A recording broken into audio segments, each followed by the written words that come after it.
नियम 377 के अधीन मामलों को सभा पटल पर रखने हेतु माननीय सदस्यगण, नियम 377 के अधीन मामलों को सभा पटल पर रखा जाएगा।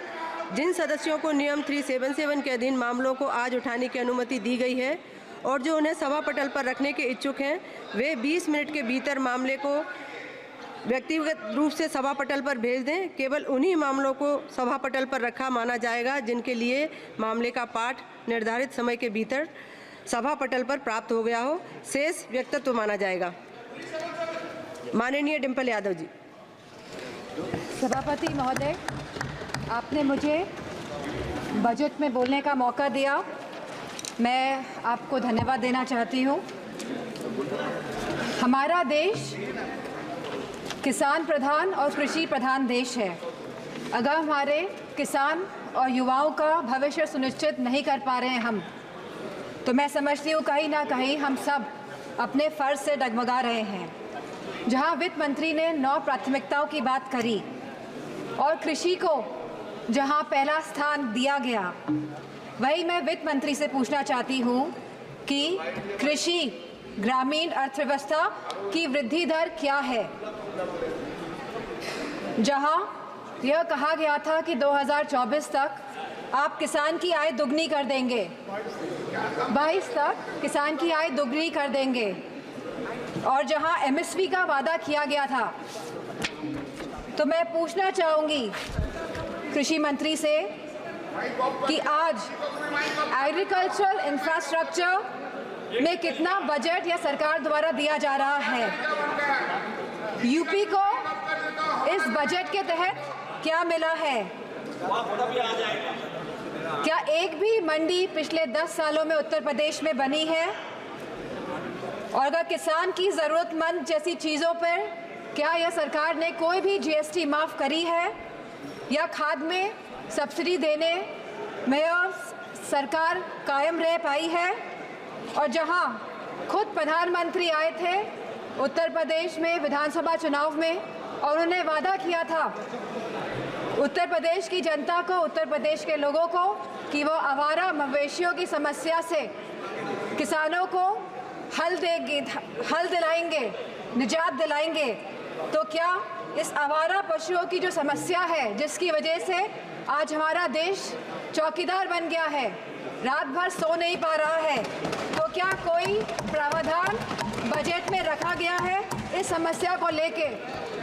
इसी के साथ जहाँ किसान आंदोलन में लगभग 700 किसानों ने अपनी जान गंवाई, जहाँ उत्तर प्रदेश में भी लखीमपुर खीरी में जहाँ किसानों को रौंदा गया मंत्री जी के बेटों द्वारा, हम पूछना चाहते हैं इस सरकार से कि जहाँ जो 2014 से 22 तक लगभग 1 लाख किसानों ने आत्महत्या की है, तो हम वित्त मंत्री से पूछना चाहते हैं कि प्रधानमंत्री फसल बीमा योजना के तहत कुल किसान लाभ कितना मिला है और कहीं इसमें गिरावट आई है तो कितनी गिरावट आई है। यह सरकार लगातार 1 दशक से किसानों की अवहेलना कर रही है। गांव की अर्थव्यवस्था पूरी तरह चरमरा गई है और इसकी एक बड़ी वजह महंगाई है। और जहां मनरेगा में इस सरकार ने 89,000 करोड़ का बजट दिया है, तो हमारी मांग है कि कम से कम 100 दिन की वेजेस मनरेगा के तहत लोगों को सुनिश्चित करी जाए और लगभग 20% मनरेगा का बजट बढ़ाया जाए। इसी के साथ शिक्षा बजट में भी लगातार हमारा घट रहा है, जहां यह केवल आज 2.5% है of the total budget spending allocation, और जहां यूनेस्को ने ये बेंचमार्क दिया है कि लगभग यह 4 से 6% तक होना चाहिए, वही यूजीसी के फंड्स लगातार घटाए जा रहे हैं और इसको लगभग इस बार 7 से 61% घटा दिया गया है। जहां हम बात करते हैं सस्ती और अच्छी शिक्षा की, वहीं यह सरकार लगातार शिक्षा बजट में बजट जो कम कर रही है, तो मैं समझती हूँ इनकी नीयत कहीं साफ नहीं है, मंशा कहीं सही नहीं है हमारे देश के युवाओं के और स्टूडेंट्स के प्रति। वहीं आज हमारे देश का युवा निराश है, जहां निराशा संभव को भी असंभव बना देती है। तो मैं समझती हूँ जो वादे किए गए थे जो रोजगार को लेके सरकार पूरी तरह इसमें विफल रही है और लगातार बेरोजगारी दर बढ़ रहा है, जहां आज ये बेरोजगारी दर 9.2% है और जहां महिलाओं का बेरोजगारी दर 18.5% है। तो मैं समझती हूँ लगातार युवाओं का मनोबल गिराने का काम इस सरकार ने किया है और अग्निवीर जैसी योजना ला के इस सरकार ने नौजवानों का, युवाओं का, इस देश की प्रतिष्ठा का, सम्मान गिराने का काम किया है। जो सरकार सोशल जस्टिस की बात करती है, लेकिन आज भी यह सरकार जातिगत जनगणना से अपना मुंह मोड़ रही है, जहां अनुसूचित जाति जनजाति पर होने वाले अपराध लगातार बढ़ रहे हैं और उत्तर प्रदेश में यह अपराध नंबर 1 पे है। और साथ ही महिलाओं के साथ जघन्य अपराध लगातार बढ़ रहे हैं। उत्तर प्रदेश आज इसमें भी टॉप लिस्ट पर है। तो मैं पूछना चाहती हूँ कि महिलाओं को सुरक्षा को लेकर यह सरकार क्या कर रही है।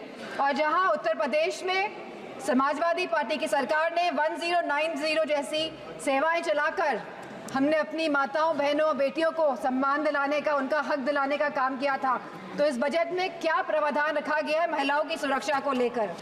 वहीं आज अगर स्वास्थ्य की बात करें तो लगभग 1.9% ऑफ जीडीपी आज का खर्चा ये बजट दे रही है स्वास्थ्य के लिए। स्पीकर महोदय, there is no focus agenda for the healthcare of the country. Irrespective of the fact we are speaking about India being the 1st largest economy and moving towards the 3rd largest economy.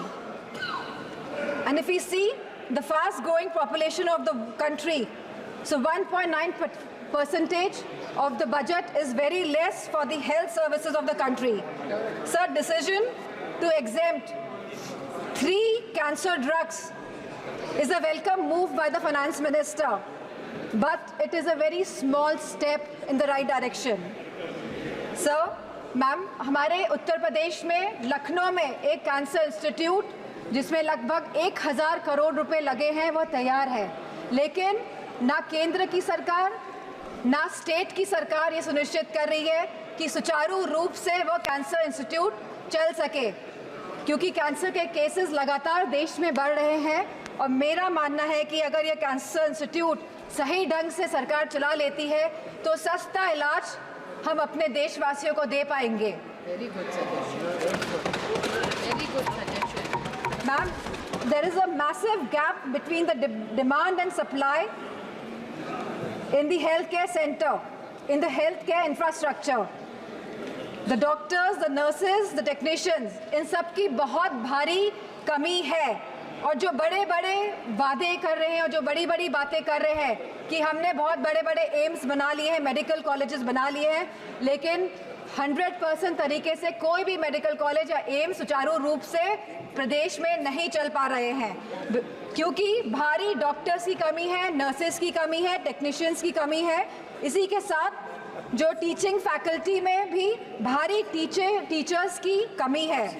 Sir, जो सरकार कुपोषण के बारे में बात कर रही थी, जो भारत को अनीमिया मुक्त बनाने के बारे में बात कर रही थी, तो मैं उनसे कहना चाहूँगी कि आप सभी अपने वादों में विफल हुए हैं। आपने जो वादे करे थे लोगों को, आपने सारे वादे जनता के साथ वो वादों को तोड़ने का काम किया है। सर, जहां आप जीडीपी की बात करते हैं, जहां आप 3rd इकोनॉमी की बात करते हैं कि हमारा देश तीसरी बड़ी इकोनॉमी बनने जा रहा है, लेकिन वही हमें बात करनी है पर कैपिटा इनकम की, स्टैंडर्ड ऑफ लिविंग की बात करनी है, हमको महंगाई बांधने की बात करनी है, हमको इलाज मुफ्त और सस्ता दिलाने की बात करनी है।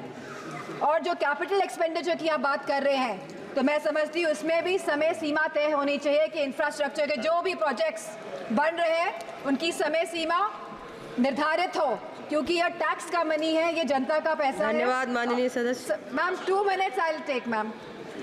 यह जनता का पैसा है और इसे सही ढंग से इस्तेमाल करने के लिए हम सब प्रतिबद्ध हैं। सर, इसी के साथ मैं कहना चाहूँगी कि reformative and revolutionary changes can come in the country even after 11 years, but the dedication and concentration is required from the government. Nothing can alter the past, but responsible behavior by the government. And I'm not playing a blame game here.